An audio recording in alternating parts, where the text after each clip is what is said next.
Assalamualaikum warahmatullahi wabarakatuh. Saya Amanda Septiani Putri. Di sini saya akan membacakan rangkuman mengenai kedudukan dan pertanggungjawaban Presiden dalam sistem pemerintahan Indonesia pasca amandemen Undang-Undang Dasar 1945. Setelah dilakukan amandemen terhadap Undang-Undang Dasar Negara Republik Indonesia tahun 1945 pada periode 1999 hingga 2002, terjadi perubahan dalam sistem ketatanegaraan Indonesia, khususnya mengenai kedudukan dan pertanggungjawaban Presiden. Sebelum amandemen, sistem pemerintahan Indonesia bercorak parlementer dengan MPR sebagai lembaga tertinggi negara yang memiliki kewenangan memilih dan memberhentikan Presiden. Hal ini menyebabkan ketergantungan Presiden secara politik terhadap MPR, serta membuka peluang terjadinya ketidakstabilan pemerintahan.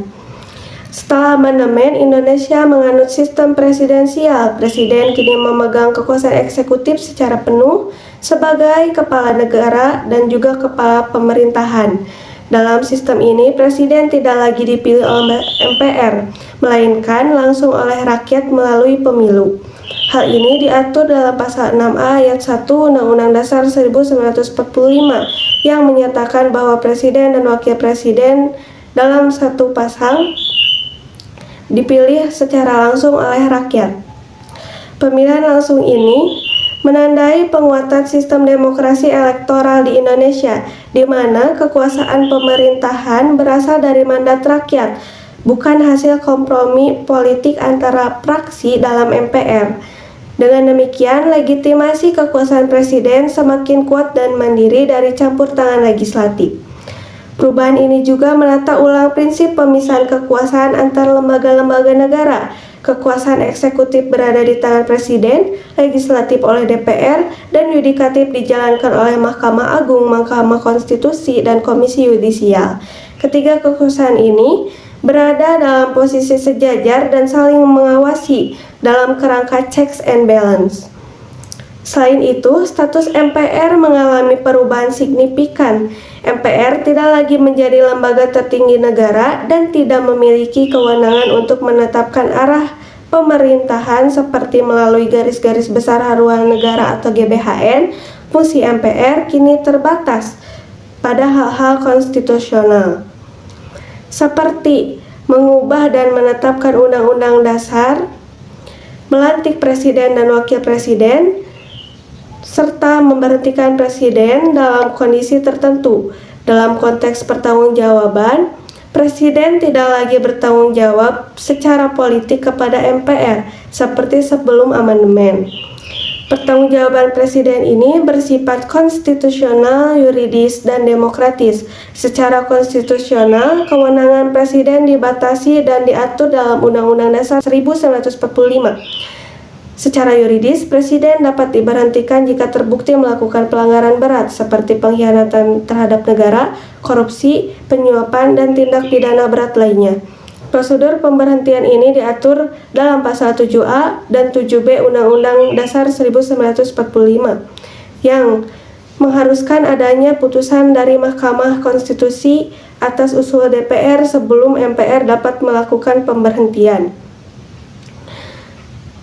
Sementara itu, secara demokratis, pertanggungjawaban presiden tercermin dalam pemilihan umum. Rakyat memiliki hak untuk mengawasi dan mengevaluasi kinerja presiden dan menentukan apakah yang bersangkutan layak untuk dipilih.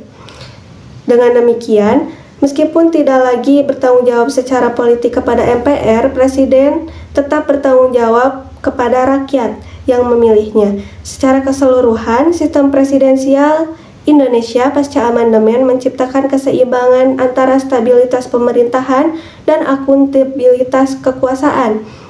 Presiden memperoleh legitimasi langsung dari rakyat, tetapi tetap tunduk pada aturan konstitusi dan mekanisme hukum. Sistem ini memperkuat prinsip negara hukum dan demokrasi konstitusional dalam praktik pemerintahan Indonesia. Yang kedua ada tentang Presiden dan Wakil Presiden berhalangan tetap. Pasal 8 ayat 1 Undang-Undang Dasar 1945 berhalangan sementara berarti tidak mampu menjalankan tugas untuk sementara waktu, seperti karena sakit, cuti, atau tugas ke luar negeri. Dalam hal ini, Presiden dapat menugaskan Wakil Presiden untuk menjalankan kewenangan selama ketidakhadirannya. Sementara itu, berhalangan tetap adalah ketidakmampuan yang bersifat permanen, seperti meninggal dunia, mengundurkan diri, diberhentikan oleh MPR, atau tidak lagi mampu secara fisik dan mental. Dalam kondisi ini, Presiden digantikan oleh Wakil Presiden dan menjalani sisa masa jabatan hingga periode pemerintahan berakhir. Dalam hal terjadi kekosongan jabatan Wakil Presiden, Pasal 8 Ayat 2 Undang-Undang Dasar 1945 yang berbunyi, dalam hal terjadi kekosongan Wakil Presiden selambat-lambatnya dalam waktu 60 hari, Majelis Permusyawaratan Rakyat menyelenggarakan sidang untuk memilih Wakil Presiden dari 2 calon yang diusulkan oleh Presiden. Selanjutnya, apabila Presiden dan Wakil Presiden secara bersamaan tidak dapat menjalankan tugas dalam hal ini, Pasal 8 Ayat 3 Undang-Undang Dasar 1945 mengatur bahwa tugas kepresidenan dilaksanakan secara kolektif oleh 3 menteri, yaitu Menteri Dalam Negeri, Menteri Luar Negeri, dan Menteri Pertahanan yang dikenal dengan Menteri Triumvirat. Ketiga menteri ini menjalankan pemerintahan maksimal selama 30 hari sebelum MPR mengadakan sidang untuk memilih pasangan presiden dan wakil presiden baru dari 2 pasangan calon peraih suara terbanyak dalam pemilu sebelumnya. Mekanisme ini bersifat sementara dan ditujukan untuk menghindari kekosongan kekuasaan eksekutif pada saat darurat konstitusional. Alasan mengapa yang menjadi pelaksana tugas kepresidenan adalah Menteri Luar Negeri, Menteri Dalam Negeri, dan Menteri Pertahanan adalah sebagai berikut.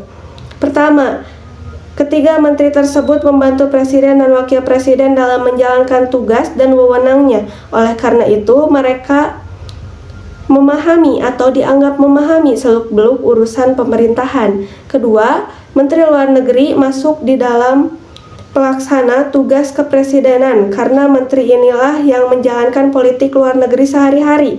Ketiga, Menteri Dalam Negeri masuk di dalam pelaksana tugas kepresidenan karena pejabat tersebut mengendalikan pemerintahan dalam negeri termasuk pemerintahan daerah.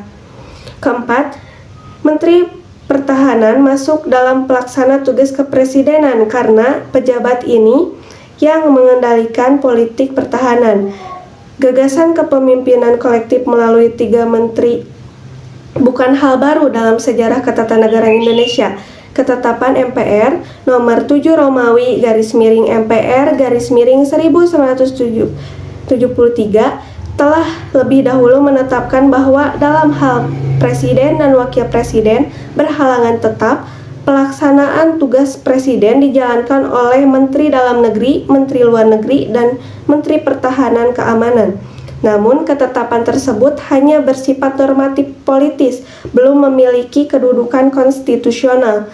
Amandemen ketiga Undang-Undang Dasar 1945 kemudian mengangkat prinsip tersebut ke dalam konstitusi, memberi landasan hukum yang lebih kuat, serta menambahkan mekanisme pemilihan kembali secara demokratis melalui MPR.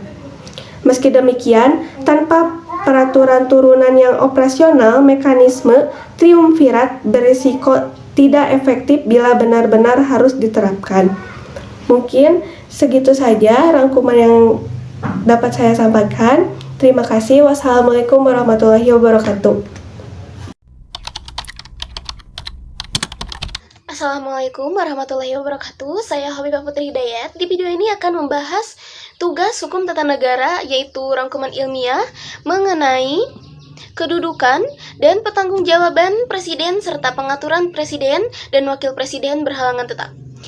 Bagian pertama, ada kedudukan dan pertanggungjawaban presiden dalam sistem pemerintahan Indonesia pasca amandemen Undang-Undang Dasar 1945. Yang pertama, sistem pemerintahan Indonesia pasca amandemen. Setelah perubahan Undang-Undang Dasar 1945, Indonesia secara tegas menganut sistem pemerintahan presidensial. Dalam sistem ini, presiden adalah kepala eksekutif yang memegang kekuasaan secara penuh di bidang pemerintahan dan tidak bergantung pada lembaga legislatif dalam pengangkatan maupun pemberhentiannya. Terdapat pada pasal 4 ayat 1 Undang-Undang Dasar 1945 yang berisi Presiden Republik Indonesia memegang kekuasaan pemerintahan menurut Undang-Undang Dasar. Lalu yang kedua, mekanisme pemilihan presiden dan wakil presiden. Perubahan mendasar terjadi pada mekanisme pemilihan di mana presiden dan wakil presiden kini dipilih langsung oleh rakyat melalui pemilu 5 tahunan. Terdapat pada pasal 6A ayat 1 Undang-Undang Dasar 1945 yang berisi presiden dan wakil presiden dipilih dalam satu pasangan secara langsung oleh rakyat. Lalu yang ketiga, kedudukan presiden sebagai kepala negara dan kepala pemerintahan. Presiden memiliki dua peran utama, yaitu sebagai kepala negara. Presiden menjadi simbol persatuan nasional dengan wewenang memberikan gerasi, amnesti, abolisi, dan rehabilitasi. Kemudian yang kedua, sebagai kepala pemerintahan, yaitu presiden memimpin kabinet dan menjalankan administrasi pemerintahan sehari-hari. Yang keempat, yaitu prinsip pemisahan kekuasaan. Pasca reformasi, Undang-Undang Dasar 1945 memperjelas prinsip trias politika.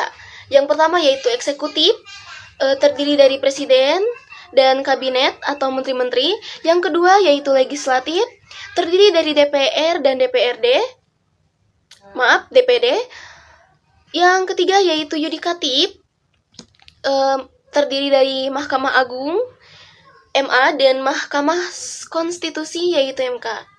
Prinsip ini mencegah konsentrasi kekuasaan, mendukung checks and balance antar lembaga negara. Yang kelima, yaitu perubahan fungsi dan kedudukan MPR terhadap presiden. Sebelum amandemen, MPR memiliki kewenangan mengangkat dan memberhentikan presiden. Kini, MPR tidak lagi menjadi lembaga tertinggi negara dan presiden dipilih langsung oleh rakyat, bukan sebagai mendataris MPR. Namun, MPR tetap memiliki fungsi, yaitu melantik presiden dan wakil presiden, mengubah dan menetapkan undang-undang dasar, menindaklanjuti proses pemakzulan atau impeachment. Apakah yang keenam, apakah presiden masih bertanggung jawab kepada MPR? Jawabannya tidak.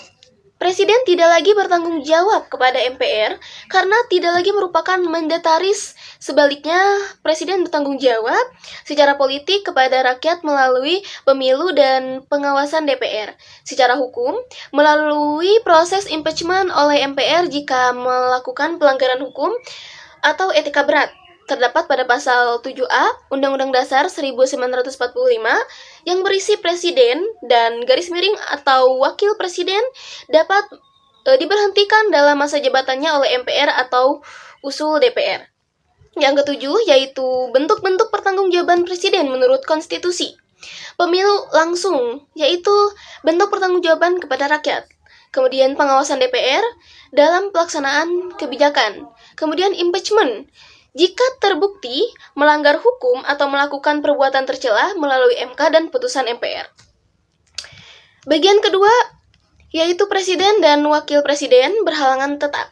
Pertama, pengertian berhalangan tetap menurut Undang-Undang 1945, istilah berhalangan tetap merujuk pada keadaan di mana presiden atau wakil presiden tidak dapat menjalankan tugasnya secara permanen karena meninggal dunia, mengundurkan diri, diberhentikan, atau kondisi kesehatan yang tak memungkinkan. Terdapat pada pasal 8 ayat 1 Undang-Undang Dasar 1945 yang berisi, jika presiden mangkat, diberhentikan, atau tidak dapat melakukan kewajibannya dalam masa jabatannya, ia digantikan oleh wakil presiden sampai habis masa jabatannya. Yang kedua, prosedur pergantian presiden oleh wakil presiden. Jika presiden berhalangan tetap, maka wakil presiden otomatis menggantikan presiden hingga akhir masa jabatan. Terdapat pada Pasal 8 ayat 1 Undang-Undang Dasar 1945. Yang ketiga, mekanisme pemilihan wakil presiden jika terjadi kekosongan jabatan. Jika jabatan wakil presiden kosong, presiden mengusulkan 2 nama calon kepada DPR. DPR memilih salah satunya dalam maksimal 60 hari, terdapat pada pasal 8 ayat 2 Undang-Undang Dasar 1945. Yang keempat yaitu prosedur konstitusional jika presiden dan wakil presiden berhalangan tetap bersamaan. Jika keduanya berhalangan tetap secara bersamaan, maka pelaksana tugas presiden dijalankan oleh 3 menteri, yaitu Menteri Dalam Negeri, Luar Negeri, dan Pertahanan. Mereka bertindak kolektif hingga DPR dan MPR memilih presiden dan wakil presiden baru dalam waktu maksimal 30 hari, terdapat pada pasal 8 ayat 3 Undang-Undang Dasar 1945. Yang kelima yaitu peran 3 menteri. Menteri Dalam Negeri, Luar Negeri, dan Pertahanan sebagai triumvirat sementara, yaitu menjalankan fungsi dasar kepala negara dan kepala pemerintahan, tidak memiliki wewenang strategis seperti mengubah konstitusi atau Bismillahirrahmanirrahim. Assalamualaikum warahmatullahi wabarakatuh. Perkenalkan, nama saya Muhammad Dinar Mutakin dari Prodi Hukum semester 2 angkatan 24 Universitas Salih Al-Aitam. Di sini saya akan membacakan tugas rangkuman ilmiah dari mata kuliah pengantar hukum tata negara yang topiknya itu kedudukan dan pertanggungjawaban presiden serta pengaturan wakil presiden berhalangan tetap.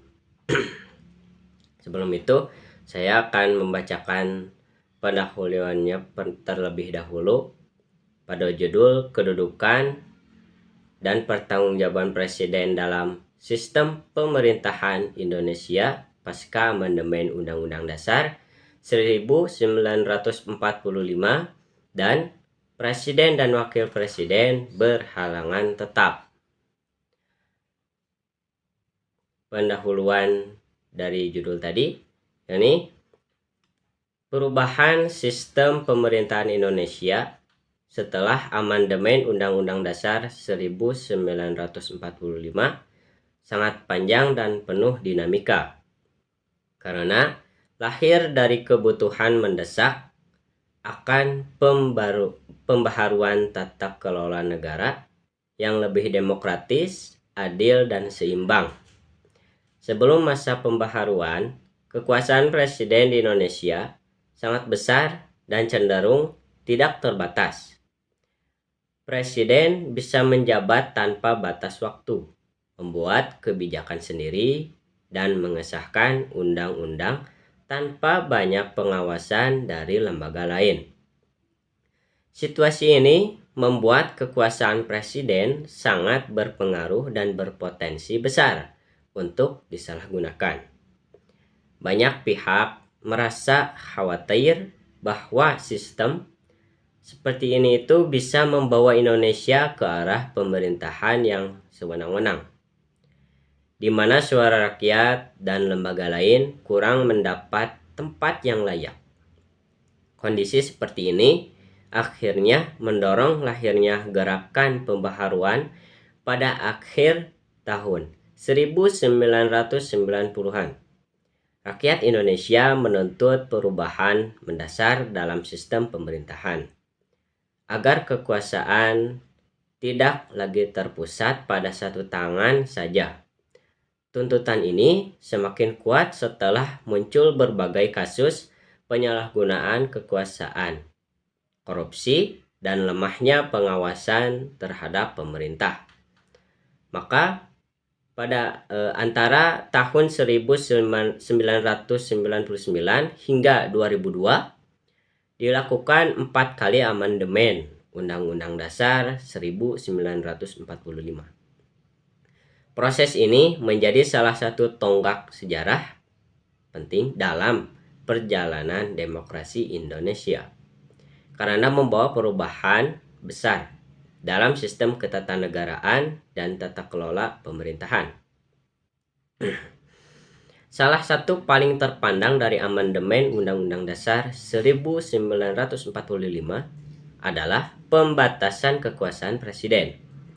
Dalam sistem yang baru, masa jabatan presiden dan wakil presiden dibatasi maksimal 2 periode, masing-masing 5 tahun.